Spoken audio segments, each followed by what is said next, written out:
Bengal Bengali essays খেলাধুলার প্রয়োজনীয়তা। দুর্বল মস্তিষ্ক কিছু করিতে পারে না, ইহা বদলাইয়া আমাদিগকে সবল মস্তিষ্ক হইতে হইবে। গীতা পাঠ অপেক্ষা ফুটবল খেলিলে তোমরা স্বর্গে সমীপবর্তী হইবে। সভ্যতার উষা লগ্ন থেকেই খেলাধুলোকে জীবনের অঙ্গ, এটা আইসিসি 2005-এর খেলাধুলার প্রয়োজনীয়তা। সভ্যতার উষা লগ্ন থেকেই খেলাধুলোকে জীবনের অঙ্গ হিসাবে মানুষ বেছে নিয়েছে। খেলাধুলার আনন্দ মানুষকে দৈনন্দিন জীবনের গ্লানি থেকে বৃহৎ কাজে জগতে মুক্তি দিয়েছে। জীবনে চলার পথে বলিষ্ঠ দেহ ও মনের প্রয়োজন খুব বেশি। সেই দেহ গঠনের উপযুক্ত উপায় হিসেবে শরীরচর্চা অর্থাৎ খেলাধুলোর ভূমিকা যথেষ্ট পরিমাণ আছে। তাই আধুনিক যুগে শিক্ষার অন্যতম অঙ্গ হিসেবে খেলাধুলাকে অধিক গুরুত্ব দেওয়া হয়েছে। সুস্থ জীবন ও শরীর ঠিক রাখার জন্য খেলাধুলো ও শরীরচর্চার প্রয়োজন। যোগব্যায়াম, প্রাণায়াম প্রভৃতি মন সংযোগ বৃদ্ধি ঘটতে সাহায্য করে। এই ব্যায়ামের অঙ্গ হিসেবে খেলাধুলোর ভূমিকা উল্লেখযোগ্য। খেলাধুলোয় শরীরের পেশিগুলি মজবুত হয়, দেহের রক্ত চলাচল বৃদ্ধি পায়, সুস্থ জীবন লাভ করে। আমাদের দেশে জাতীয় পর্যায়ে বিভিন্ন ক্রীড়া প্রতিযোগিতার উপর বিশেষ নজর দেওয়া হয়েছে। খেলা দলগত দক্ষতায় ফুটবল, ক্রিকেট, হকি ইত্যাদি খেলা খুবই জনপ্রিয় হয়ে উঠেছে। পৃথিবীর প্রতিটি দেশে দলগত খেলাগুলির মতো ব্যক্তিগত খেলাতেও বিশেষ গুরুত্ব দেওয়া হয়েছে। প্রকৃতির প্রতিটি দেশে দলগত খেলাগুলির মতো ব্যক্তিগত খেলাতেও গুরুত্ব দেওয়া হয়েছে। ব্যক্তিগত খেলার মধ্যে লং জাম্প, হাই জাম্প, দৌড়, সাঁতার, ব্যাডমিন্টন ইত্যাদি খেলাগুলো বেশ জনপ্রিয় হয়ে উঠেছে। ব্যাডমিন্টন, হ্যাঁ, বয়জফলা আকার ড, ব্যাড ময়হস্যই দন্তন্য ট দন্তন্য মিন্টন, এই সূত্রেই সৃষ্ট হয়েছে অলিম্পিক গেমসের মতো বিশাল ক্রীড়া যজ্ঞ। খেলাধুলো ছাত্রছাত্রীদের শুধু শরীর গঠনে খেলাধুলো ছাত্রছাত্রীদের শুধু খেলাধুলোতে বা খেলাধুলো করলে ছাত্রছাত্রীদের শুধু শরীর গঠনই হয় না, চারিত্রিক গঠনও হয়। খেলার মাঠে পারস্পরিক সহযোগিতা, উদার মনোভাব, নেতৃত্ব, শৃঙ্খলা, নিয়মানুবর্তিতা প্রভৃতি গুণগুলি জাগ্রত হয়। অবসর বিনোদনে খেলাধুলোর একটি বড় স্থান আছে। খেলার অংশগ্রহণ করা হলে খেলা দেখা বা খেলার বিবরণী শোনা সবই শিক্ষণীয় বিষয়। খেলার মাঠে গিয়ে অংশগ্রহণ করে খেলা দেখা, খেলার মাঠে গিয়ে অনুশীলন বা প্রতিযোগিতায় নিয়ম নীতি ও সময়সূচি মেনে চলতে হয়। এই সময় অনুশীলন ছাত্রছাত্রীকে শৃঙ্খলা ও চরিত্র গঠনে সাহায্য করে। এবার ছাত্র জীবনে বিদ্যা অর্জনই শিক্ষার ছাত্র জীবনে শুধু বিদ্যা অর্জনই শিক্ষার একমাত্র উদ্দেশ্য নয়। ছাত্র জীবনে শুধু বিদ্যা অর্জনই একমাত্র উদ্দেশ্য নয়, শিক্ষাকে পরিপূর্ণতা এনে দেয় খেলাধুলো। খেলাধুলা ছাত্র জীবনে সজীবতা আনে, প্রাণের উদ্দীপনা আনে। স্বামী বিবেকানন্দ বলেছেন, playing football is better then reading the Gita. Gita পাঠ অপেক্ষা ফুটবল খেলা ভালো। সুতরাং পড়াশোনার মাঝে খেলাধুলার প্রয়োজন যথেষ্ট। শিক্ষা ক্ষেত্রকে সমৃদ্ধ করে এবং ভিতকে মজবুত করে। খেলাধুলো শ্রম করার শক্তি, স্বাভাবিক ঘুম, সুস্থ দেহ, উদ্দীপনা, খাদ্যের প্রতি রুচি ইত্যাদি তৈরি করে। এতে পেশি মজবুত করে এবং রক্তচাপ স্বাভাবিক রাখে। আধুনিক যুগে যুগ যান্ত্রিক যান্ত্রিকতার যুগ, তাই যান্ত্রিক শিক্ষা ব্যবস্থার মধ্যে খেলাধুলোই পারে প্রাণের সঞ্চার জাগাতে। এখনকার ছেলেমেয়েরা ঘরে বসে কম্পিউটারে মোবাইল গেম খেলে, মাঠে গিয়ে খেলাধুলা করে। এর ফলে শারীরিক ও মানসিক গঠন দুর্বল হয়ে পড়ে। খেলাধুলা হলো গতির উৎস। জাতি গঠনে সুস্থ সবল দেহ ও মন গঠনে খেলাধুলোকে হাতিয়ার করে তুলতে হবে। খেলাধুলোর দৈহিক সফলতা কি খেলাধুলোর দৈহিক সফলতা হয় চরিত্র গঠন নয়। কি যে হিজিবিজি লিখে যায়। খেলাধুলো জীবিকার পথও হতে পারে। বর্তমানে সরকারি ও বেসরকারি দপ্তরগুলোতেও খেলোয়াড়দের জন্য চাকরি নির্দিষ্ট করে দেওয়া হয়েছে। আধুনিক কালে প্রতিটি ছাত্রছাত্রী খেলাধুলায় অংশগ্রহণ করার চেষ্টা করেও রাজনৈতিক দলাদলির জন্য যোগ্যতা সম্পন্ন খেলোয়াড়দের খেলতে নেওয়া সম্ভব হয় না। এই সংকীর্ণতা দূর করে খেলোয়াড়দের খেলাধুলোর মাধ্যমে তাদের মনকে সতেজ করে তুলতে হবে।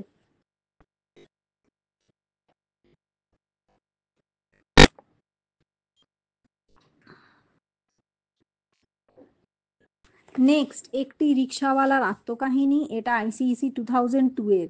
জীবনযাপন, এই কথাগুলির মধ্যে লুকিয়ে আছে একজন মানুষের জীবনের উত্থান পতনের নানা ঘটনা। বেঁচে থাকার জন্য মানুষকে কিছু করতে হয়। কর্মই জীবনের ধর্ম। কেউ বুদ্ধি খাটিয়ে অফিস আদালতে কাজ করেন, কেউ করেন ব্যবসা বাণিজ্য, আবার যাদের টাকা পয়সা কম বা অন্য কোনো কারণে তাদেরকে নির্ভর করতে হয় কায়িক পরিশ্রমের উপর। এই যেমন আমি একজন রিক্সাওয়ালা, সারাদিন কঠোর পরিশ্রম করে 20-50 টাকা রোজগার করি। প্রত্যন্ত গ্রামে আমার বাস, রিক্সায় আমার পরম বন্ধু, আর তার চাকার সঙ্গেই গড়িয়ে চলে আমার জীবন। সে এক বিষাদময় মুহূর্তের কথা মনে পড়ে। বই নেই, পড়া করতে পারিনি। বিষ্ণু স্যার পিঠে বসিয়ে দিলেন 2-4 ঘা, বের করে দিলেন ক্লাস থেকে। বললেন, যেদিন পড়া করতে পারবি সেই দিন স্কুলে আসবি, না হলে তোর কপালে আরো উত্তম মধ্যম জুটবে। বাড়ি ফিরে এলাম, বাবাকে বললাম, বাবা বই এনে দাও, আমি পড়বো। বাবা কোনো উত্তরই দিলেন না, শুধু এক পলকে আমার দিকে তাকিয়ে রিক্সা নিয়ে বেরিয়ে গেলেন।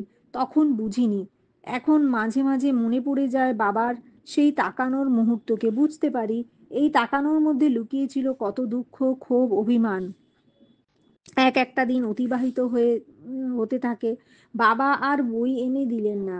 স্কুল যাওয়া বন্ধ হলো। চতুর্থ শ্রেণীতে পড়তাম। হাই স্কুলে ঢোকার চৌকাঠের বাইরে আমার পা রইল। সেদিন আমি আমার নিজের হাতেই আমার দেখা স্বপ্নগুলোকে খুন করেছিলাম। আর 5টা ছেলের মতো রাস্তায়, বাড়ির উঠোনে চুক চুক কিতকিত খেলতে পারিনি। খেলা ঘরে পুতুলের সঙ্গে বন্ধুত্বও হয়নি, আবার আড়িও নয়। সময় কোথায় বলো? বাবা যখন মাল চাপিয়ে রিক্সা চালিয়ে যেতেন, আমি তখন পিছন থেকে রিক্সাটাকে ঠেলার চেষ্টা করতাম। আমাদের গ্রামের দিকে রিক্সাগুলো তো 3 চাকার, শহরে সে রিক্সাগুলো ভ্যান নামেই পরিচিত। উফ, সে কি কষ্ট! মাঝে মাঝে মাথা তুলে বাবার দিকে তাকাতাম। বাবার শরীর থেকে হাড় পাঁজরগুলো যেন বেরিয়ে আসছে। মনে মনে প্রতিজ্ঞা করলাম, আমি এবার রিক্সা চালাবো, বাবাকে আর পরিশ্রম করতে দেব না। খালি রিক্সা পেলেই চালানো শিখতাম। এখন বাবার বয়স হয়েছে, বাড়িতেই থাকেন, বাবার কাজটা আমিই করি। রিক্সার মালিক আমি। অবশ্য মালিক শ্রমিকের সম্পর্ক আমি রাখি না, রিক্সাটা আমার বন্ধু। বাস, মিনি বাস, ট্রেকার, অটো প্রভৃতি যানের নির্দিষ্ট রুট থাকে। আমার কোনো রুট নেই। বাড়ি থেকে একটু দূরেই দেপাল হাটেই আমার রিক্সা স্ট্যান্ড। তো কিছু কিছু জায়গার নাম লিখেছে, জায়গাগুলো এই হাট সেই হাট বলে লিখে দিলেই হলো। অদ্ভুত অদ্ভুত নাম লেখার কোনো মানে হয় না। রিক্সা স্ট্যান্ড, আমার মতো অন্য রিক্সাওয়ালারাও এসে হাজির হয় এখানে। বাড়ি থেকে একটু দূরেই দেপাল হাটের বদলে জয়হাট লিখে দেওয়া যায়। জয়হাটেই আমার রিক্সা স্ট্যান্ড। আমার মতো অন্য রিক্সাওয়ালারাও এসে হাজির হয় এখানে। সকাল থেকে রাত্রি 9টা পর্যন্ত রিক্সা স্ট্যান্ডেই অপেক্ষা করি। দুপুরবেলা বাড়িতে ফিরে আসি, নাওয়া খাওয়া করে আবার বেরিয়ে যাই। সারাদিন সব দিন সমান যাত্রী পাই না। আমার সুবিধার জন্য সাধারণত আমি দেপালহাট থেকে বে এটা জয়হাট করে দিই। জয়হাট থেকে জয়হাট থেকে বেলহাট করে দিই। বেলহাট বেলহাট পর্যন্ত রিক্সা চালাই। তবে মাঝে মধ্যে প্রয়োজন বোধে এদিক ওদিকে যেতে হয়। হাটবারের দিন ব্যবসায়ীদের মালপত্তর নিয়ে বা বালিশাই হাট, পানিপারুল হাট, চৌধুরী হাটে যেতে হয়। এটাই হচ্ছে পা ব্যবসায়ী বয়জফলা বদ অন্তঃসহায়াকার অন্তঃস্থ হয় দীর্ঘই দয়েকার মালপত্তর নিয়ে বালিহাট, বালিহাট, পানিহাট আর চৌধুরী হাটে যেতে হয়। বালিহাট, পানিহাট, আর চৌধুরী হাটে যেতে হয়, সেদিন 2 পয়সা বেশি রোজগার হয়। আবার রাতে যদি কেউ অসুস্থ হয়ে পড়ে তাকে নিয়ে হাসপাতালে যেতে হয়, সেদিন 2 পয়সা বেশি রোজগার হয়। অসময়ে মানুষের উপকারে আসতে পেরে নিজেকে ধন্য বলে মনে করি। আমার এই জীবনে শুধু সুখ নয়, আমার এই জীবন শুধু দুঃখের নয়, সুখেরও। বর্ষাকালে বহু অসুবিধে হয়, বেকারের সংখ্যা বাড়ছে, পেটের দায়ে নতুন ছেলেরা আসছে, আমার রোজগারও কমতে বসেছে। রাস্তাঘাটে যা হাল, রিক্সা বের করলেই ক্ষতির আশঙ্কা থাকে। এদিকে ছেলে মেয়েদের পড়াশোনার খরচ আছে। সত্যিই এখন বড় দুঃসময়। তবে সুখের কথা, কিছুদিন আগে নির্দিষ্ট একটা কাজ পেয়েছি। শ্যামদার আহ, দুই নাতি নাতনিকে দুই নাতি নাতনিকে নিয়ে রিক্সায় করে স্কুলে দিতে যাই। এই জন্য শ্যামদার কাছ থেকে প্রত্যেক মাসে কিছু টাকা পাই। এইভাবেই কেটে যায় আমার জীবনের দিনগুলো। দেখতে দেখতে দেখতে দেখতে অনেকগুলো বছর কেটে গেল, কম অভিজ্ঞতাও সঞ্চয় হয়নি। যেদিন রাস্তায় রিক্সা নিয়ে বের হই, সেদিন পেটের কথা ভাবতে হয় না। যেদিন রিক্সার চাকা স্থির হয়, সেদিন দুশ্চিন্তার অন্ত থাকে না। এক রকমের লোক সঙ্গেই মানে না কত রকমের লোকের সঙ্গেই মানিয়ে নিতে হয়। কেউ তা ভাড়া নিয়ে তর্ক করে, কেউ বা আমার পরিশ্রম দেখে 2-1 টাকা বেশি দিতে চায়, তবে তা সংখ্যায় কম। একজন সাধারণ মানুষ যেমন আমার রিকশায় বসে, আবার সমাজের প্রতিষ্ঠিত মানুষরাও আমার রিকশায় সাওয়ারি হন। এই তো সেদিন ভোটের প্রচারে একজন যাত্রী এসেছিলেন। গ্রামের ছোট রাস্তায় গাড়ি ঢুকবে না, আমার ডাক পড়লো। আমার ভারী রোমাঞ্চ হলো। এমন কত ঘটনা প্রতিনিয়ত ঘটে চলেছে। মানুষ আশাবাদী, হতাশা কাটিয়ে সুখের খোঁজে খোঁজে ছোটে। আমার ছেলেমেয়েরা বড় হচ্ছে, পড়াশোনা করছে, তাদেরকে দেখেই সব দুঃখ ভুলে যাই। ছেলেবেলার যে স্বপ্নকে হত্যা করেছিলাম একদিন, তাদের ভেতরেই সে স্বপ্নগুলোকে আবার দেখতে পাই। আসলে যে মানুষের স্বপ্ন নেই, তার কোনো দুঃখও নেই। এই জীবন কথা একজন রিক্সাওয়ালার, হয়তো সবার নয়, কারোর কারোর ভাগ্যে এমনটি ঘটে যায়। নেক্সট, আইসিএসি 2004-এর টপিক এটা। বৃদ্ধাশ্রমে বাস করেন এমন একজন মহিলার আত্মকাহিনী। আমি একজন অশীতিপর বৃদ্ধা, তালবস্যয় দীর্ঘই তয় হস্যই অশীতিপর বৃদ্ধা। ব্যারাকপুরের গঙ্গার ধারে যে কটি বৃদ্ধাশ্রম আছে, তারই একটিতে আমার স্থান হয়েছে। জয়পুর লিখে দেওয়া উচিত। জয়পুরের গঙ্গার ধারে যে কটি বৃদ্ধাশ্রম আছে, তারই একটিতে আমার স্থান। বা হুগলির গঙ্গার ধারে।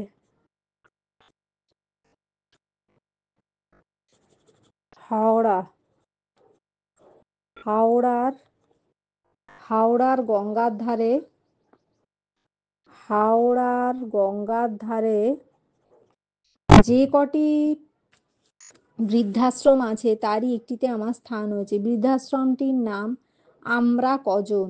আজ প্রায় 8 বছর আমি এই বৃদ্ধাশ্রমে বাস করছি, বা এই বৃদ্ধাশ্রমের বাসিন্দা হয়েছি। বৃদ্ধাশ্রম হচ্ছে বৃদ্ধাদের জন্য আশ্রম।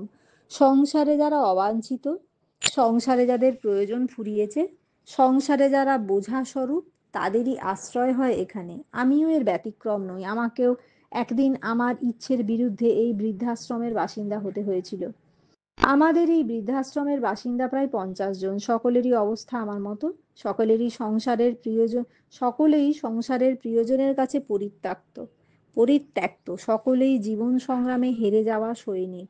সকলেই প্রিয়জনের কাছ থেকে সাময়িক আঘাতে বিধ্বস্ত। কারোর ছেলে বাড়ি বিক্রি করে প্রচুর অর্থের আশায় মাকে বৃদ্ধাশ্রমে পাঠিয়েছে।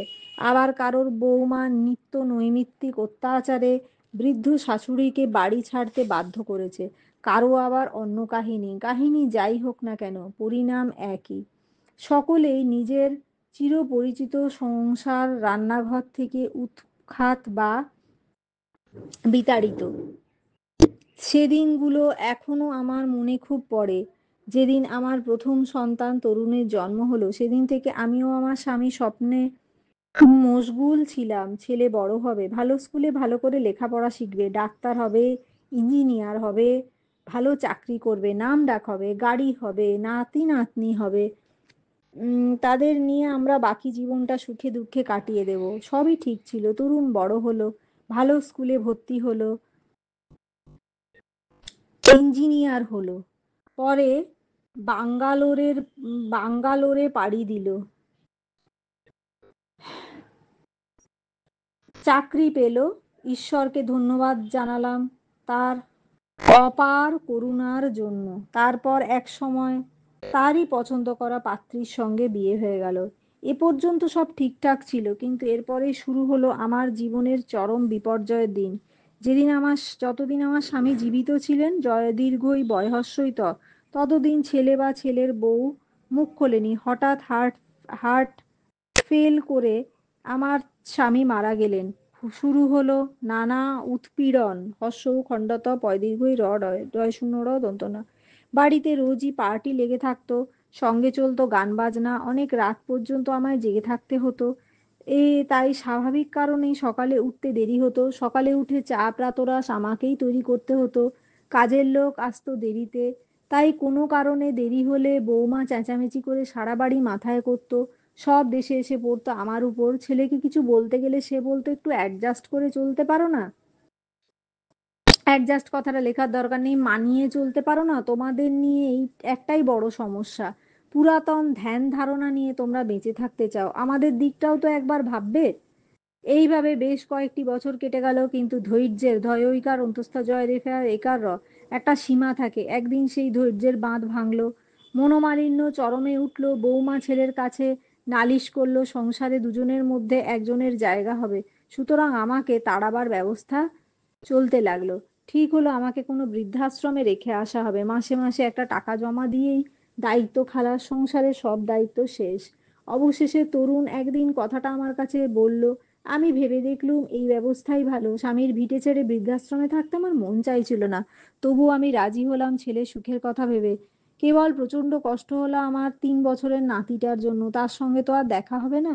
ছেলে আশ্বাস দিল যে সে সপ্তাহে একদিন করে আমায় দেখতে আসবে, সুতরাং মন খারাপের কোনো কারণ নেই। প্রথম প্রথম তরুণ সপ্তাহে একদিন আসতো, তারপর সেই আশাটা মাসে একবার হলো, পরের 3-4 মাসে একবার। মাঝে মাঝে বড় ইচ্ছে হতো দেখতে, দেখা করতে, কিন্তু উপায় নেই। তাই দুঃখ ভোলার জন্য আমরা আশ্রমেই সবাই নানা কাজের মধ্যে ডুবে থাকতাম।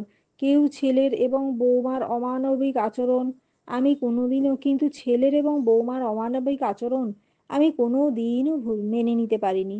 আশ্রমে আমাদের রোজকার রুটিন মতো কাজ চলতো। সামনে ফুলের বাগান ছিল, সেখানে নানা জাতের ফুল গাছ ছিল, তাদের পরিচর্যা করে সকালটা কেটে যেত। রান্নার জন্য রাঁধুনি বামুন থাকলেও আমাদের সব জোগাড় করে দিতে হতো। খাওয়ার সময় সকলে মিলে খাওয়ার একটা আলাদা আনন্দ ছিল। খাওয়া দাওয়া সেরে একটা ভাত ঘুম দিয়ে নিত কেউ কেউ, কেউ আবার কেউ পাঠাগারে বসে গল্পের বই পড়ে সময় কাটাতো। কেউ বা অতীতের স্মৃতি রোমন্থন করে সময় কাটাতো। সন্ধ্যায় সন্ধ্যারতি, সমবেত সঙ্গীত, টিভি সিরিয়াল টিভি সিরিয়াল তো টিভি দেখা, গল্পগুজব করা ছিল আমাদের নিত্য কাজ। তবুও মনের ক্ষোভ আমি ভুলতে পারিনি। তাই একদিন একটা খামে কলকাতা হাইকোর্টের জজ সাহেবের কাছে একটি দরখাস্ত পাঠাই। তারপর হঠাৎ খবরের কাগজে দেখলাম আমার দরখাস্ত কোর্টে প্রাধান্য পেয়েছে। জজ সাহেব ছেলে ও ছেলের বউকে ক্ষমা চেয়ে বাড়িতে ফিরিয়ে নিয়ে যাওয়ার জন্য নির্দেশ দিয়েছেন। নির্দেশ দিয়েছে কোর্ট। স্থানীয় থানাকে এ ব্যাপারে সজাগ থাকতে এবং কোর্টের নির্দেশ মতো কাজ করার নির্দেশ দিয়েছে। আমি আবার আমার পুরনো জায়গায় আমার স্বামীর ভিটেতে ফিরে যেতে পারবো। এই আনন্দে এখন দিন গুনছি, কবে আসবে আমার ছেলে আর নাতি আমাকে নিতে। Next question. সংবাদ পাঠের প্রয়োজনীয়তা, আইসিএসি 2004। বর্তমান যুগে সংবাদপত্র দূরকে নিকট করেছে। দূরের অজ্ঞাত সংবাদ বহন করে আনে সংবাদপত্র, বিশ্বকে এনে হাজির করে আমাদের ঘরের আঙিনায়। তাই সংবাদপত্র দৈনন্দিন জীবনে অপরিহার্য। সংবাদপত্রের আবির্ভাব বেশি দিন হয়নি, কিন্তু সংবাদ প্রচারের ব্যবস্থা, সংবাদ পরিবহনের ব্যবস্থা বহুদিন আগে থেকেই প্রচলিত। প্রথম অবস্থায় মানুষ তার ভাষার মাধ্যমে সংবাদ পাঠ করতো না, ইঙ্গিতের মাধ্যমে খবর পাঠ হতো। ভারতবর্ষে প্রথম সংবাদপত্র প্রচলিত হয় বাংলা গদ্যের জন্মলগ্নে। দিয়ে কিছু সংবাদপত্রের নাম লেখা হয়েছে, এগুলো ওই হিস্ট্রি বই থেকে কিছু কিছু লিখে দেওয়াই ভালো, কি কি সব ম্যাগাজিন তখন বেরিয়েছিল। বিভিন্ন ধরনের সংবাদপত্র, বিভিন্ন বিষয় নিয়ে বিভিন্ন সংবাদপত্র প্রচারিত হচ্ছে। এই সংবাদপত্রগুলি দৈনিক, সাপ্তাহিক, পাক্ষিক, মাসিক, বাৎসরিক প্রভৃতি। দৈনিক প্রচারিত সংবাদপত্রগুলির মধ্যে আনন্দবাজার, বর্তমান, অমৃতবাজার, প্রতিদিন, আজকাল, স্টেটসম্যান,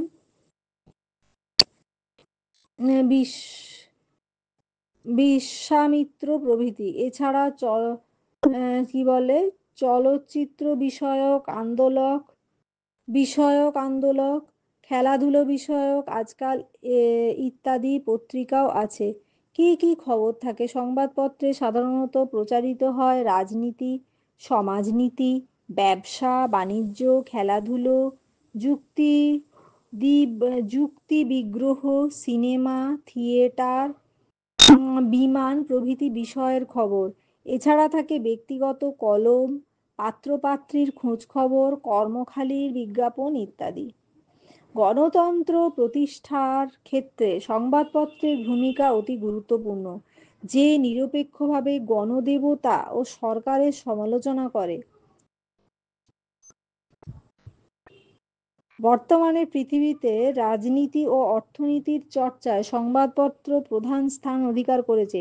এই রাজনীতি ও অর্থনীতি সংবাদপত্রে খুব সুন্দরভাবে দেওয়া থাকে, এর ফলে জনগণ সুন্দরভাবে বুঝে নেন। সংবাদপত্রের জাতির প্রতি, দেশের প্রতি এক বিশেষ দায়িত্ব ও কর্তব্য আছে। গণতন্ত্রের প্রধান কথা হলো ব্যক্তি স্বাধীনতা, এবং সেই ব্যক্তি স্বাধীনতা নির্ভর করে তার আপন মতামত প্রকাশের উপর। লোকশিক্ষা প্রসারে, জনসেবায় সংবাদপত্রের দান অসামান্য। সংবাদপত্র শুধু সংবাদ পরিবেশন করে না, সে পাহারা দেয় জনগণের স্বার্থ। দেশের যে বেকার সমস্যা, নিরক্ষরতা, সাম্প্রদায়িকতা বা ধর্মীয় বিদ্বেষ অথবা ভাষার সমস্যার দিকগুলো সংবাদপত্রের উপরওয়ালাদের কাছে পৌঁছে দেয়। তাদের সচেতন করে জনগণকে উৎসাহিত করে, যাতে তারা এ সমস্যা থেকে মুক্তি লাভ করতে পারে।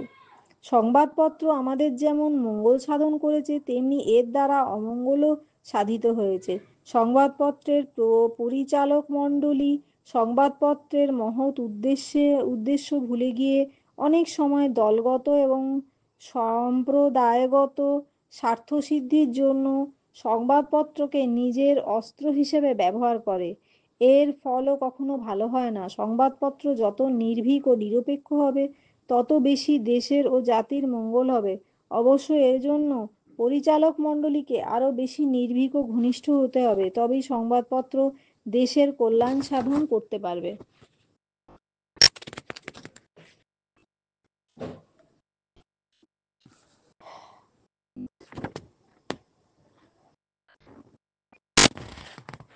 এবার বর্তমান যুগ ও কুসংস্কার, ICSE 2005।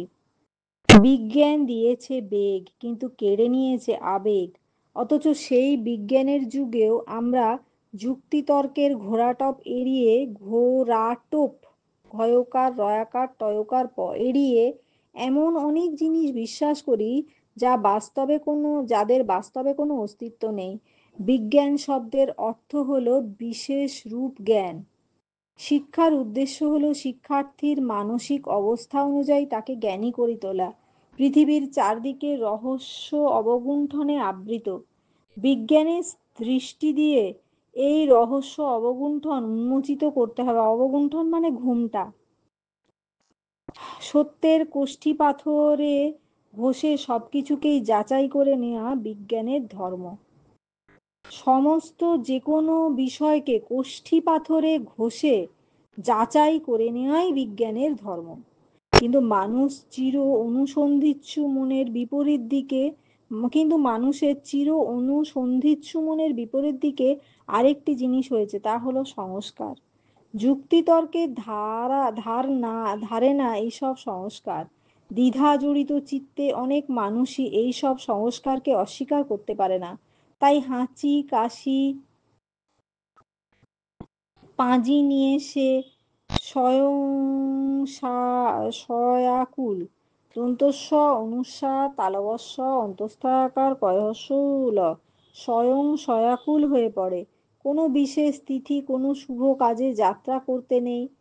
এক শালিক দেখলে আরেকটি শালিক না দেখা পর্যন্ত মানসিক অশান্তি, বামে সাপ দর্শনে অমঙ্গলের সম্ভাবনা, গাড়ির সামনে দিয়ে বিড়াল গেলে দুর্ঘটনার সম্ভাবনা, কুকুর কাঁদলে আসন্ন বিপদের সম্ভাবনা, প্যাঁচার ডাক অনাগত বিপন্ন ভবিষ্যতের ইঙ্গিত প্রভৃতি অসংখ্য সংস্কারে আজকের মানুষ বিচলিত। তাই ঘর থেকে বার হওয়ার সময় কেউ হাঁচলে বা পিছু ডাকলে কার্যসিদ্ধি না হওয়ার সম্ভাবনা, সকলে কারো এক চোখ দেখলে ঝগড়ার সম্ভাবনা, বিশেষ কোনো মানুষের মুখ দেখলে হাঁড়ি ফাটার সম্ভাবনা প্রভৃতি কুসংস্কার আজ সমাজের বুকে দীর্ঘ শেকড় চালিয়ে বসে আছে। লোকমুখে প্রচারিত কিংবা পূর্বাচরিত কল্পিত ঘটনাকে ভিত্তি করে এই সমস্ত সংস্কার গড়ে ওঠে। তাই এই সমস্ত সংস্কারকে সংস্কার না বলে কুসংস্কার বলাই সঙ্গত। প্রকৃতপক্ষে শিক্ষার অভাবই এই পোষণ করে প্লাবিত পল্লবিত মানেই বোঝা যাচ্ছে না। প্রকৃতপক্ষে শিক্ষার অভাবই এই পোষণ করে পল্লবিত।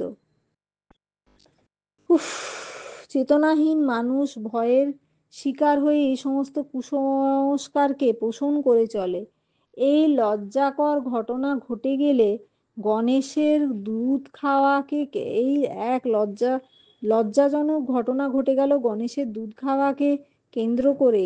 একবিংশ শতাব্দীতে এমন লজ্জার ঘটনা আগে ঘটেনি। আজ যখন চাঁদে মানুষ পদার্পণ করেছে, মানুষ মঙ্গল গ্রহে পাড়ি দিচ্ছে, সেকেন্ডেরও কম সময়ে পৃথিবীর দূরতম প্রান্তরে সঙ্গে যোগাযোগ বিদ্যা আয়ত্ত হয়েছে, তখন গণেশকে দুধ খাওয়ানোর শোরগোল আমাদের বর্তমান সভ্যতাকে এক মুহূর্তে আদিম অবস্থায় ফিরিয়ে নিয়ে গেছে। এই সব কুসংস্কারের পেছনে রয়েছে মানুষের আত্মবিশ্বাসের অভাব। সত্যি ও মিথ্যা যাচাই করে শক্তি যখন মানুষ হারিয়ে ফেলে, তখনই কুসংস্কার তাকে গ্রাস করে। তখন মানুষ ধর্মের আবরণ দিয়ে কোনো অলীক ঘটনাকে সামাজিক রীতি বলে চালাতে চায়, কিন্তু মানুষ ভুলে যায় ধর্ম আর কুসংস্কার এক নয়। যা ধরে আছে তাই ধর্ম, আর যাকে অকারণে আঁকড়ে রয়েছি তা কুসংস্কার। ধর্ম মানুষের বিশ্বাস, যা প্রকাশ না করেও মনের মধ্যে সীমায়িত রাখা হয়। কিন্তু কুসংস্কার সমাজের পক্ষে, জাতির পক্ষে, প্রগতির পক্ষে অত্যন্ত ক্ষতিকর। কিন্তু সবার আগে চাই শিক্ষার প্রসার। দৃষ্টান্তের সাহায্যে মন থেকে ভ্রান্ত ধারণাকে, সমাজ জীবন থেকে কুসংস্কারকে দূর করে দিতে হবে। কবি নজরুল এরূপ মনে পোষণ করেছিলেন। মনে শত বাধা,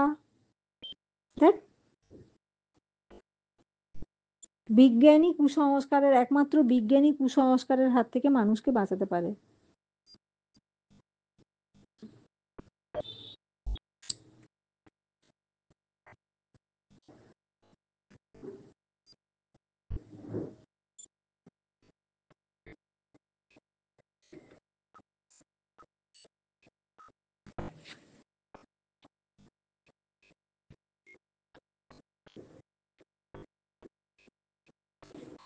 একজন হকারের রোজ নামচা, ICSE 2006। আমাদের মন ছেলেবেলা থেকেই কোনো খাদ্য পায় না বলে চিরদিনের মতো তাদের ক্ষুধা সরে যায়। এটা রবীন্দ্রনাথ ঠাকুর বলেছেন। ভূমিকা: শিক্ষাগত যোগ্যতা BA, B.Ed, স্বপ্ন ছিল শিক্ষকতা করার, না, শিক্ষক হতে পারিনি। তবে সেই কবে বাসি ফুলের মতো স্বপ্নগুলো ঝরে গেছে। কিন্তু বাঁচতে হবে। বাঁচতে হবে সংসারকে, বাঁচাতে হবে সংসারকে, তাই কিছু একটা করা। এ অফিস থেকে ও অফিস, একে তাকে ধরাধরি করেও কিছুতেই কোনো কাজ পাওয়া গেল না। পাড়ার রাম কাকু পরামর্শ দিলেন, 1000-1200 টাকার চাকরি করার চেয়ে হকারি করা ভালো। এ কাজ যে স্বাধীনতা আছে, যা আয় করবি সবটাই তোর হবে। কথাটা মন্দ নয়। অনেক ভেবেচিন্তে কাঁধে তুলে নিলাম ব্যাগ। সেই শুরু। কোনো ট্রেনে কোনো বাসে এখনো হকারি করে চলেছে ক্যানিংয়ের হরিপদ মিস্ত্রি। ক্যানিং থেকে শিয়ালদহ ট্রেন এবং বিভিন্ন রুটের বাসে সে হকারি করে। প্রথম প্রথম শুধু চকলেট বিক্রি করত, এখন সে 2 পয়সা বেশি রোজগার করতে পারে। চকলেট ছাড়া তার কাছে থাকে বাদাম, বাদাম, মটর ভাজা, ভুজিয়া। সকালের দিকে তেমন বিক্রি হয় না, সবাই তখন ব্যস্ত থাকে। তখন অফিসে পৌঁছে কখন অফিসে পৌঁছতে পারবে, কিন্তু সকাল ছাড়িয়ে যখন দুপুর হয়, আবার দুপুর ছাড়িয়ে বিকেল, তখন বিক্রির পরিমাণ বাড়ে। অফিস ফেরত লোক, স্কুল ফেরত ছাত্রছাত্রী হয় তার কাস্টমার। বয়স্ক লোকদের কাছে সময় না দিলেও বাচ্চা ছেলে মেয়ে দেখলে সে একটু থমকে দাঁড়ায়, চকলেট বাদাম বের করে তাদের দেখায়। ফলে অনেকে বড়দের কাছ থেকে আবদার ওগুলো নেওয়ার জন্য। এই সময় 2-4 পিস বাদাম চাক, চকলেট, ভাজা বাদামও বিক্রি হয়। আরও বেশি জিনিস কি করে বিক্রি করা যায় এই নিয়ে সে অনেক চিন্তা ভাবনা করে। মানুষের সঙ্গে ভালো ব্যবহার করে, তার বচনভঙ্গি যাত্রীদের মুগ্ধ করে। তার কিছু ধরা বাঁধা কাস্টমারও আছে। ইদানিং সে ক্রেতা, এগুলো না কাস্টমার লিখে, তার কিছু ধরা বাঁধা ক্রেতাও আছে। ইদানিং সে একটি কৌশল বার করেছে, 5খানা চকলেট যদি কেউ নেয় তাহলে সে 1খানা লটারির টিকিট ফ্রিতে দেয়। চকলেট বিক্রি করে কিছু লাভ রাখে, লটারির টিকিট বিক্রি করেও কিছু কমিশন পায়। আবার লটারির মাধ্যমে পুরস্কার লাগলে তো কথাই নেই। এই কৌশলে বিক্রি অনেকটা বেড়েছে। এইভাবে সে এ কামরা থেকে ও কামরা, এ বাস থেকে ও বাসে নিমেষে হারিয়ে যায়। কিন্তু বৃষ্টি বা গরমের দিনে তার ভীষণ কষ্ট। ভ্যাপসা গরমে সে ক্লান্ত হয়ে পড়ে, প্রখর রৌদ্রে দগ্ধ হয়ে হয় তার শরীর। আবার যখন খুব বৃষ্টি হয় তখন তার বিক্রির পরিমাণ কমে যায়, তার পক্ষে সংসার চালানো মুশকিল। প্রথম প্রথম সে কারখানায় গিয়ে মাল কিনে বেচত, এখন নিজে বাড়িতেই সব কিছু বানিয়ে নেয়। 2 সপ্তাহে একদিন মহাজনের কাছ থেকে চকলেট কিনে আনে। বাড়িতে 2 মেয়ে ও বউ। মেয়েরা পড়াশোনা করছে, সে সারাটা দিন রাস্তায় রাস্তায় কাটিয়ে দেয়। দুপুরে এসে একবার নাওয়া খাওয়া সেরে নেয়, একটু বিশ্রাম নিয়েই আবার বেরিয়ে পড়ে। রাত্রে তাড়াতাড়ি বাড়ি ফিরে এসে মেয়েদের পড়ায়। হরিপদর জীবনের দিন অনেকগুলো বছর রাস্তায় রাস্তায় কেটে গেল, ধর্ম বর্ণ জাতি নির্বিশেষে। সকলের মধ্যে সে অনায়াসে মিশে যেতে পারে। কত সুখ দুঃখের ঘটনার সম্মুখীন হয়। তার শিক্ষাগত যোগ্যতা, মাল বেচবার কৌশল, বচনভঙ্গি সবকিছুই ট্রেন যাত্রী অথবা ব্যবসা বাস যাত্রীদের মুগ্ধ করে। একবার সে দারুণ খুশি হয়েছিল যখন জনপ্রিয় একটি বাংলা দৈনিক তাকে নিয়ে হরিপদ নাটারি নামে একটি লেখা বেরিয়েছিল। এই কাগজটা সে সব সময় কাছে রাখে। আমি মাঝে মাঝে ভাবি, মেয়েরা অনেক বড় হবে, তখন আমি আর হকারি করব না, বাড়ির কাছে ছোট একটা দোকান করব, সাধ্যমতো অসহায়দের প্রতি বাড়িয়ে দেব সাহায্যের হাত, সংসারে সাচ্ছল্য আসবে। দন্তস্বয় বয় আকার চয় ছ দন্তন্বয় দয় জফলা স্বাচ্ছন্দ্য, দন্তস্বয় বয় আকার চয় ছ দন্তন্বয় দয় জফলা স্বাচ্ছন্দ্য আসবে। রঙিন টিভি হবে, ফ্রিজ হবে, নিজের মাথা গুঁজবার ঠাঁই হবে। মেয়েরা ভালো চাকরি করবে, আমি দোকানে বসে বসে দোকানদারি করব, কোনো দুশ্চিন্তা মুক্ত হয়ে। কিন্তু কবে আসবে সেই দিন কে জানে।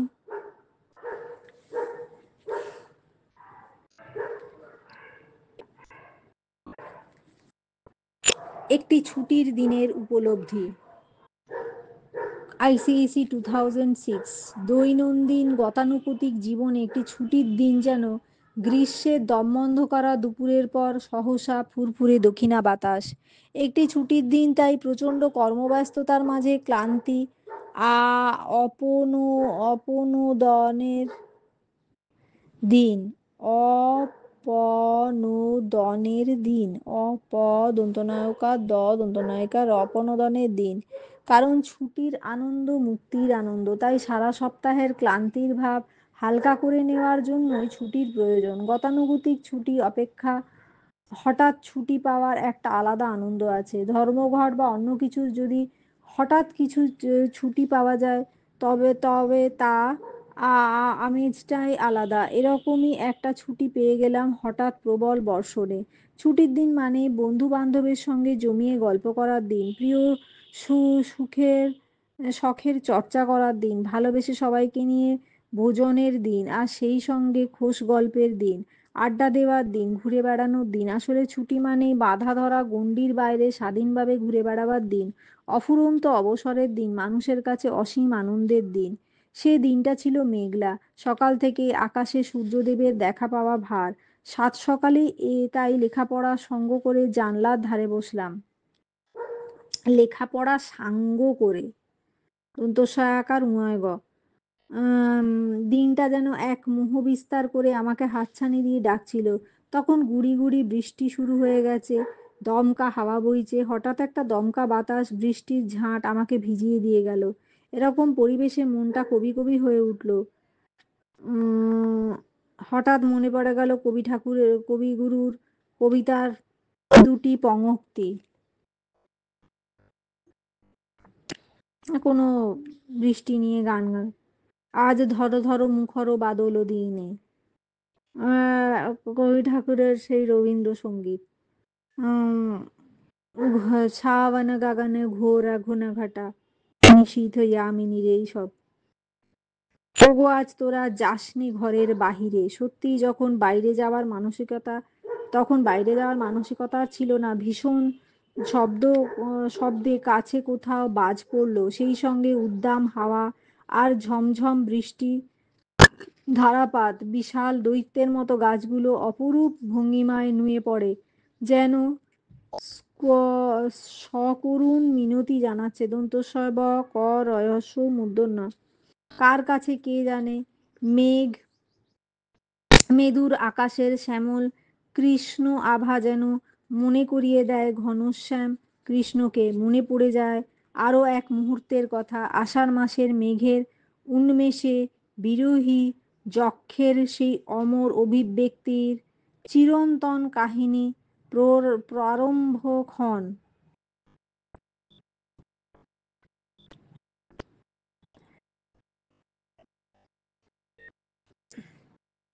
কত না অমর মুহূর্তের সাক্ষী হয়ে আছে এমন কত বাদলার দিন। সেই নিশীথে নবীনা রাধার অভিসার কাহিনী, কি গাগরি বাড়ি বাড়ি করি পিছন, ধ্যাৎ।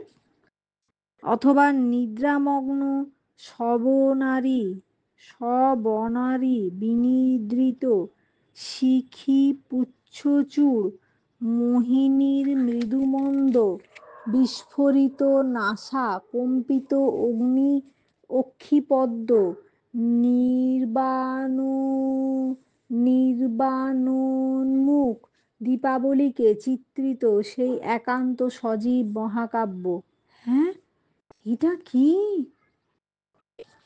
স্কুলে যাওয়ার কোনো প্রশ্নই ওঠেনি, কারণ বৃষ্টি বাবা কাকা দাদা কাউকেই অফিসে যেতে দেয় কারণ বৃষ্টি এই মানে এই রকম পরিস্থিতি কাউকেই অফিসে যেতে দেয়নি। বোনেরও ব্যস্ততা নেই, তারও তাকেও আজ স্কুল যেতে হবে না। বাড়িতে সবাই কেমন যেন একটা গা ছাড়া ভাব, কারণ অফিসের তাড়া নেই, স্কুলের তাড়া নেই, রান্না বান্নারও তাড়া নেই। কেমন যেন একটা গয়ঙ্গচ্ছ ভাব। বউ মা বৌদিও রান্নার লোক রান্নাঘরে গল্প করতে করতে রান্নার কাজ করছে, বাবা কাকার জন্য কফি তৈরি হলো, সেই সুবাদে আমার এক কাপ জুটে গেল, সেটা অতিরিক্ত পাওয়া হয়ে গেল। এই সঙ্গে গরম গরম তেলে ভাজা খেলাম। পিঁয়াজি লিখেছে। সেই বর্ষার দিনে অখণ্ড অবসরে কত কথাই যে মনে পড়ছিল তার ঠিক নেই। এমন বর্ষার দিনে কত মানুষের কত আনন্দ, কত দুঃখ বেদনা, কত বিরল কত বিরল মিলন যে একাকার হয়ে আছে তার আর ঠিক নেই। টিভিতে খবরে দেখতে পেলাম বৃষ্টিতে বেশ কিছু স্থান জলমগ্ন হয়েছে, কত জায়গায় ঘরের চাল উড়ে গেছে, কত জায়গায় বিদ্যুৎ বিচ্ছিন্ন হয়ে নিদারুণ যন্ত্রণা ভোগ করছে। সেই সঙ্গে আবার শুনশান রাস্তাঘাটে গাড়ির যথেষ্ট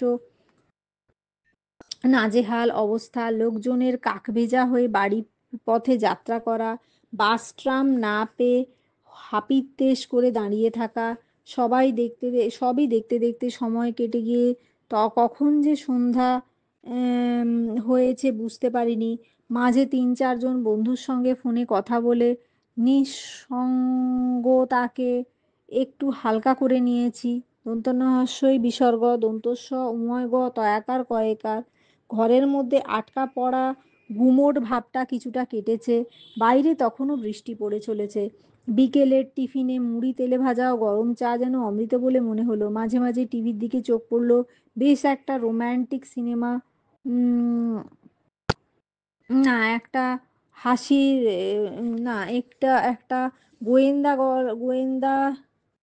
গোয়েন্দা গল্প দেখে বেশ ভালো লাগলো। আমার মন কিন্তু মেঘের সঙ্গী হয়ে দিগান্তরে দরের পানে পাড়ি দিচ্ছিল। সেই সঙ্গে ফেলে আসা দিনের কত স্মৃতি মনে পড়ে গেল, কোনটা দুঃখের কোনটা বা সুখের। পাশের ফ্ল্যাটের ভদ্রলোক গলা ছেড়ে গান ধরেছেন, যদিও বা ভদ্রলোক থামলেন, কিন্তু বাইরের কুকুরের মারামারি ঘেউ ঘেউ চিৎকার থামলো না। রাত্রে বিছানায় শুয়ে পড়লেও ঘুম আসতে চায় না। বাইরে কোথাও কুকুরে মতো দাদুরিব সেই ডাক কি! ওহো, কুলায় কাঁপিছে কাপ্তর কপোত, দাদুরি ডাকিছে সঘনে, গুরু গুরু মেঘ গুমরি গুমরি গর্জে গগনে গগনে। এটাও এখানে নেই। কুলায় কাঁপিছে কাতর কপোত, দাদুরি ডাকিছে সঘনে, গুরু গুরু মেঘ গুমরি গুমরি গর্জে গগনে গগনে। বাইরে কোথাও পুকুরে মত্ত দাদুরির সেই ডাক যেন বর্ষার বিরহকে আরো করুণ করে তুলেছিল। তারপর যে কখন ঘুমিয়ে পড়েছি, রাত তখন কটা কিছুই মনে নেই। এইভাবে একটা ছুটির দিনের অবসান হয়। ভাবতে থাকি সকালে উঠে আবার সেই নিত্য নৈমিত্তিক জীবন। তবু আজকের দিনটা যেন বড় মোহময়, আনন্দের দিন। এরকম একটা ছুটির দিন আমার জীবনে বহন করে এনেছিল আনন্দ, দুঃখ, ব্যথা, জোয়ার বেদনার জোয়ার। নিজেকে একান্ত করে পাওয়ার তুলনা হয় না। ছুটির দিনের অবকাশে দৈনন্দিন জীবনের ক্ষণিকের জন্য মুক্তি পেয়ে ধ্যাত্তেরি, দরকার নেই।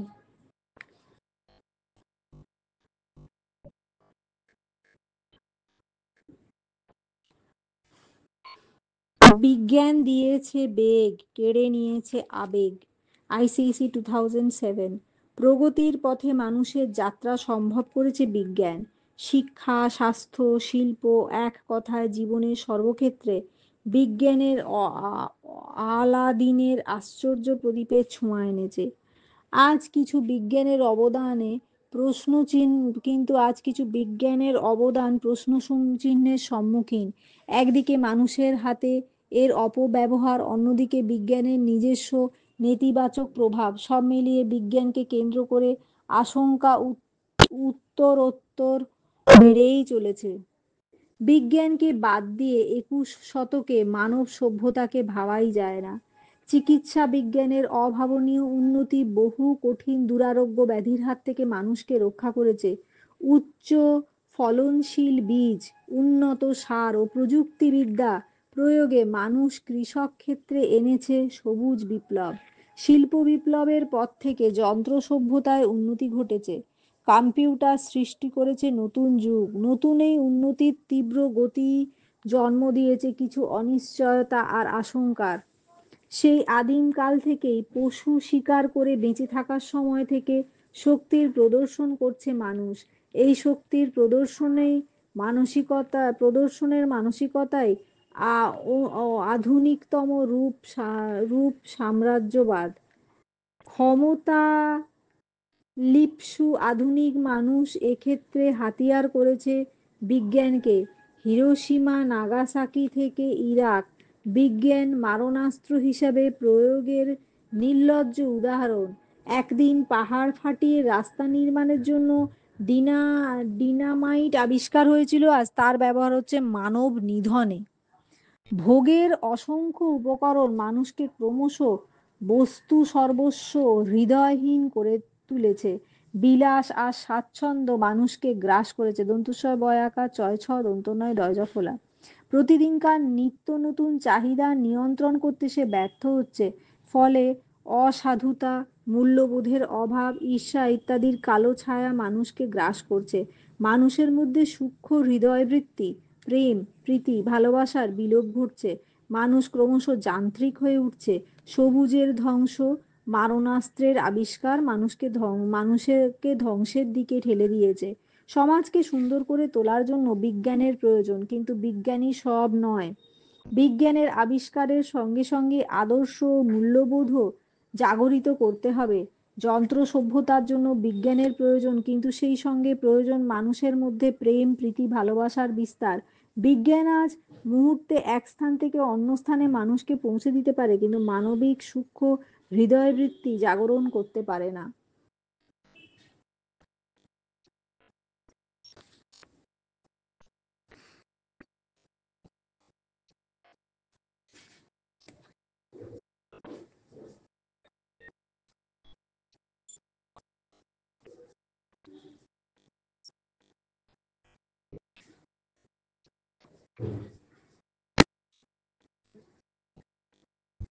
জলের অপর নাম জীবন, আইসিসি 2008। আমরা আকছার কথাটা বলি, জলের অপর নাম জীবন। ঠিক তাই, জল ছাড়া মানব জীবনের অস্তিত্বই থাকে না। শুধু মানুষ নয়, গাছপালাও জলের উপর নির্ভরশীল। কিন্তু জলের গুরুত্বর কথা জেনেও আমরা জলের পবিত্রতাকে নষ্ট করি। আমাদের উচিত নিজেদের স্বার্থে জল দূষণ রোধ করা। মানুষের জল ছাড়া গতি নেই। মানুষ এবং গাছ সরাসরি জল ব্যবহার করে, আবার এরা পরোক্ষভাবেও বিভিন্ন উৎস থেকে জল পায়। প্রথমে আসি গাছপালাদের কথায়। গাছ মাটি থেকে জল সংগ্রহ করে বেঁচে থাকে। গাছ থেকে আমরা পাই ফুল, ফল। তাছাড়া আমাদের শরীরেও জল ছাড়া টিকতে পারে না। আমাদের রক্তের প্রধান উপাদান হলো জল। তাছাড়া প্রতিনিয়ত প্রতিটি কাজে, যেমন রান্না করা, কাপড় কাচা, ধোয়া, স্নান করা ইত্যাদিতে জলের প্রয়োজন। জল ছাড়া পৃথিবীর অস্তিত্ব রক্ষা সম্ভব নয়। জল বিভিন্নভাবে দূষিত হচ্ছে। কলকারখানার বর্জ্য পদার্থ নদীতে পতিত হলে জল দূষিত হয়। এই দূষিত জল সমুদ্রে পড়লে সামুদ্রিক প্রাণী দূষণের শিকার হয়। নষ্ট হয় পরিবেশের ভারসাম্য। দূষিত জল চাষের কাজে ব্যবহার করলে পরোক্ষভাবে আমরা দূষণের শিকার হই। আর্সেনিকের, দন্তস্বয় রেফ একার দন্তন্বয় কয়েকার, আর্সেনিকের কারণেও জল দূষিত হয় এবং তা বর্তমান মানব সমাজকে ভাবিয়ে তুলেছে। আর্সেনিকযুক্ত জল পান করা হাজার হাজার মানুষের করে হাজার হাজার মানুষ মৃত্যুমুখে পতিত হচ্ছে। তেল উৎপাদক দেশগুলি তেলের খুন থেকে তেল উৎপাদনের সময় যে বর্জ্য পদার্থ বের হয় তা নদীতে বা সমুদ্রে গিয়ে নিক্ষেপ করে। ফলে ব্যাপকভাবে জল দূষিত হচ্ছে। তাছাড়া পারমাণবিক পরীক্ষা নিরীক্ষার ফলেও জল দূষিত হচ্ছে। মানুষ যত্রতত্র মলমূত্র ত্যাগ করে, এর ফলে পরিবেশ দূষিত হচ্ছে। তাছাড়া কৃষক চাষের কাজে রাসায়নিক সার ব্যবহার করে, এর ফলে জল সরাসরি দূষিত হয়। দূষিত জল পান করে মানুষ নানাভাবে ক্ষতিগ্রস্ত হচ্ছে। মানুষ আর্সেনিকে আক্রান্ত হচ্ছে। সারা শরীরে বাসা বাঁধছে বিভিন্ন রকমের অসুখ। পরিবেশের ভারসাম্য নষ্ট হচ্ছে, তাই দ্রুত জল দূষণ রোধ করা উচিত। বহু পারদ অনেক সময় জলে মিশে গিয়ে মাছে পারদ পাওয়া যাচ্ছে, সেই ইলিশ মাছ আমরা খেয়ে থাকছি। পদ্মার ইলিশে প্লাস্টিক পাওয়া গেছে, প্লাস্টিক কণা পাওয়া গেছে। সেই প্লাস্টিক কণা শরীরে গিয়ে ক্যান্সার সৃষ্টি করছে। পরিবেশ, আচ্ছা, দূষিত জল পান করে মানুষ নানাভাবে ক্ষতিগ্রস্ত হচ্ছে। মানুষ আর্সেনিক আক্রান্ত হচ্ছে, সারা শরীরে বাসা বাঁধছে বিভিন্ন রকমের অসুখ বিসুখ। পরিবেশের ভারসাম্য নষ্ট হচ্ছে, তাই দ্রুত জল দূষণ রোধ করার প্রয়োজন। আর্সেনিক রাসায়নিক সার ব্যবহারে ভা- ব্যবহারে কৃষককে সতর্ক করতে ব্যবহারে কৃষককে সতর্ক করতে হবে, মানে ব্যবহারের ব্যাপারে কৃষককে সতর্ক করতে হবে।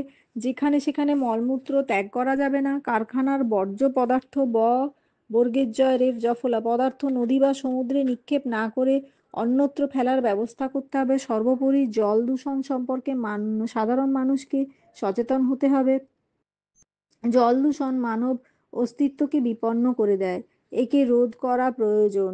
এ ব্যাপারে সবাইকে এগিয়ে আসতে হবে, না হলে বর্তমান ও পরবর্তী প্রজন্মটিকে টিকিয়ে রাখা যাবে না। এ ব্যাপারে আমাদের হুঁশিয়ার থাকতে হবে। এটা আরেকটা বৃষ্টির দিনের অভিজ্ঞতা লিখেছে। কিছু কিছু ঘটনা চিরদিন স্মৃতিপটে ভাস্বর হয়ে থাকে, যেমন প্রথম স্কুলে যাওয়া, পুরস্কার পাওয়া, ভ্রমণে যাওয়া ইত্যাদি। আবার কোনটি বা স্মৃতি থেকে মুছে যায়। এভাবে আমরা নানা অভিজ্ঞতা অর্জন করি, নানা স্মৃতি বহন করি। অসংখ্য ঘটনার মধ্যে একটি বৃষ্টির দিনের কথা আজ আমার বারবার মনে পড়ে গেল। সেদিন সেদিন আকাশ ছিল মেঘলা। মনে করছিলাম এইভাবেই সারাটা দিন কেটে যাবে, কিন্তু আমার ভাবনাটা ছিল ভুল। পথ আটকে দাঁড়ালো প্রকৃতি। সন্ধেবেলায় পৃথিবীতে নেমে এলো কালো রাত্রি। ঘন ঘন বাজ পড়ছিল, আকাশের বুকে বিদ্যুতের রেখা। যথারীতি মুষলধারায় বৃষ্টি নেমেছিল। কারোর মাথায় ছিল ছাতা, কেউ বা আশ্রয় নিয়েছিলেন আশেপাশের ঘরগুলোর বারান্দায়। আমি ছুটে এসে কোনো রকমে আশ্রয় নিলাম একটি বুক স্টলে।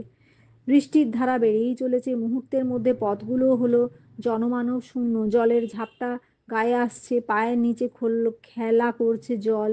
শোঁ শোঁ শব্দে কানটা ভারী হয়ে উঠছে। ঝড়ের বেগ বাড়ছে, মাথায় আসছে নানা চিন্তা। স্কুলে যাব নাকি বাড়ি ফিরবো।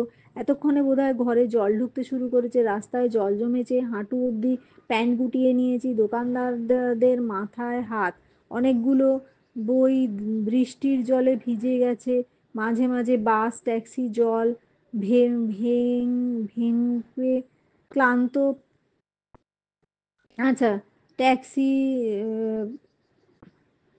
মাঝে দরকার নেই সেন্টেন্সটা। ট্রামগুলো লাইন দিয়ে দাঁড়িয়ে আছে, ফুটপাতের দোকানদাররা উধাও। যেদিকে তাকাই শুধু জল আর জল, যেন একটা। আচ্ছা, হালকা শীত শরীরটাকে ছুঁয়ে যাচ্ছে। অনেকক্ষণ ধরে বৃষ্টির জলে ভিজেছি। পাশের দোকানে ঘড়িতে 12টা বাজে। বৃষ্টি পড়া একটু কমেছে, তবে কুলায় কাঁপিছে কাতর কপোত। দাদুরি ডাকিছে সগনে, গুরু গুরু মেঘ গুমরি গুমরি গর্জে গগনে গগনে। নিত্যযাত্রীরা রাস্তায় নেমেছেন, কোথাও গোড়ালি, কোথাও বা এক হাঁটু জল। আমি স্কুলে না গিয়ে ঘরমুখো হলাম। পিঠে স্কুলের ব্যাগ, হাতে জুতো, পরনে পোশাক অনেকটা ভিজে গেছে। জল ভেঙে হাঁটছি। রাস্তার গাড়িগুলো ঢেউ তুলে ছুটছে। দোকানের দেওয়ালে ঢেউগুলো আছড়ে পড়ছে। যেতে যেতে অসংখ্য দৃশ্য চোখে পড়লো। কোথাও কোথাও ফুটপাত ঘেঁষে দু একটা রিক্সা জলে মাথা তুলে দাঁড়িয়ে আছে। সর্বত্র নোংরা আবর্জনা ভেসে চলেছে। দু একটা জায়গায় গাছের ডাল ভেঙে পড়েছে। স্থানে স্থানে কিছু লোক ম্যানহোল খুলে দাঁড়িয়ে আছে। পড়িমড়ি করে বাড়ি ফিরে এলাম। সময় অসময়ে বৃষ্টির সম্মুখীন হয়ে বাতাসের শোঁ শোঁ শব্দ বুকের ভিতরে তোলপাড় করে। আকাশে বিদ্যুতের রেখা হিজিবিজি রেখার চিত্র আঁকে। বাজ পড়ে, পার্ক জলে থই থই করে। অতীতের নানা ঘটনা মাথায় ভিড় করে। কিন্তু সেদিনের বৃষ্টি স্নাত সকালের কথা আমার বারবার মনে পড়ে। সেদিন আমি এক নতুন অভিজ্ঞতা সঞ্চয় করেছিলাম। বাড়িতে ফিরে মুখ হাত ধুয়ে টিভির সামনে সবেমাত্র বসেছি, এমন সময় সেই পরিচিত রবীন্দ্রসঙ্গীত ভেসে এলো। আজি ঝড়ো ঝড়ো মুখরো বাদল দিনে, জানি নে কেন যে কিছুতে কেন কিছুতে যে জানি রে, জানি রে, কিছুতে কেন যে মন লাগে না। ঝড়ো ঝড়ো মুখর বাদল দিনে, আজি ঝড়ো ঝড়ো মুখর বাদল দিনে।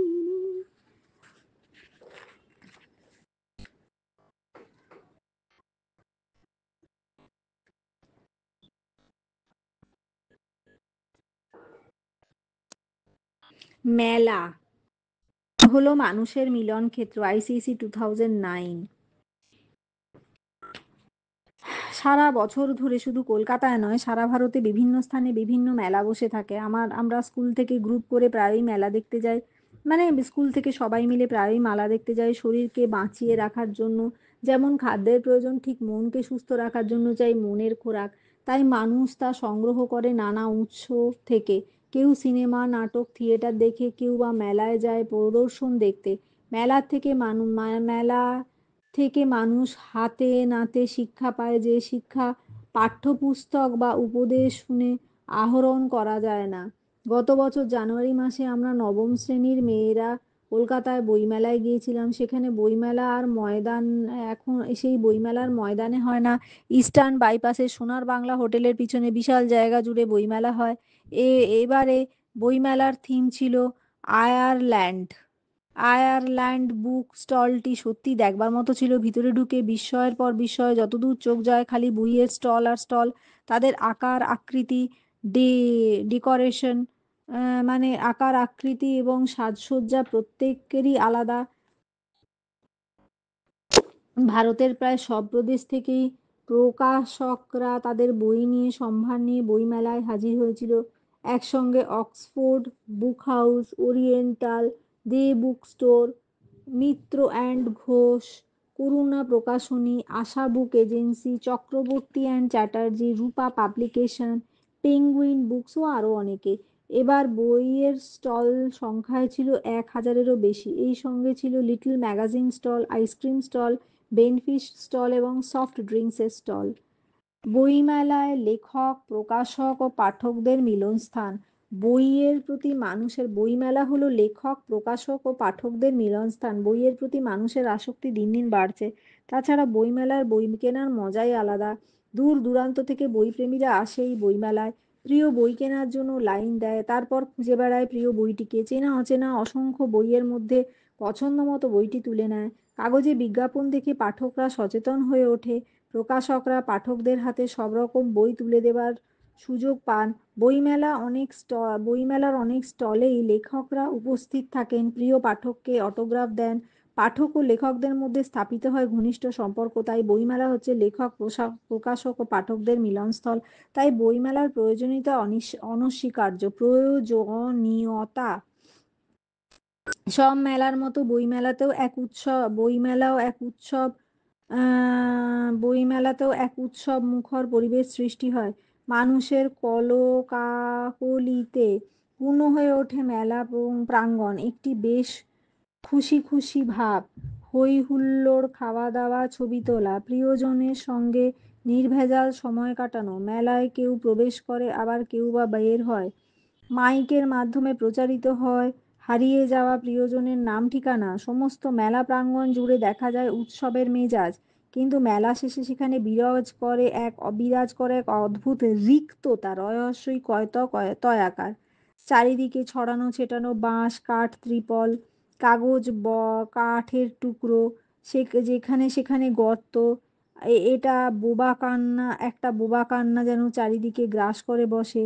একটি নিঃসীম শূন্যতা, ওই যে নিঃসীম শূন্যে শ্রাবণ বর্ষণ সঙ্গীতে, সেই নিঃসীম শূন্যতা, একটা নিঃসীম শূন্যতা যেন বিরাজ করে এখানে। দন্তনয় হস্যই বিসর্গ দন্তস্বয় দীর্ঘই ম, নিঃসীম শূন্যতা। তালবস্যয় দীর্ঘ দন্তনয় ফলা তয়াকার। তো নিঃসীম শূন্যতা যেন বিরাজ করে সেখানে। মেলা শূন্য মেলা শুধু শহরে নয়, গ্রামাঞ্চলেও এর প্রয়োজনীয়তা অনস্বীকার্য। মেলা শুধু শহরে নয়, গ্রামাঞ্চলেও এর প্রয়োজনীয়তা অনস্বীকার্য। গ্রামের বহু মানুষ যারা শহরে আসতে পারে না, তাদের জন্য গ্রামাঞ্চলেই মেলার ব্যবস্থা করা দরকার। সব মেলায় মানুষের অসুখ, মানে মনকে আনন্দ দিতে পারে। তাই সরকারের এই ব্যাপারে এগিয়ে আসতে হবে। যেখানেই বই মেলা, শিল্প মেলা, কৃষি মেলা, সাংস্কৃতিক মেলা, মনের খোরাক মেটাবার জন্য মেলার প্রয়োজন অস্বীকার করা যায় না। আর এখানে আবাল বৃদ্ধা বনিতা সবাই যেতে পারে। আর মেলায় অনেক সময় সঙ্গীতানুষ্ঠান থাকে। এটা লেখা নেই, এই দুটো লিখতে হবে।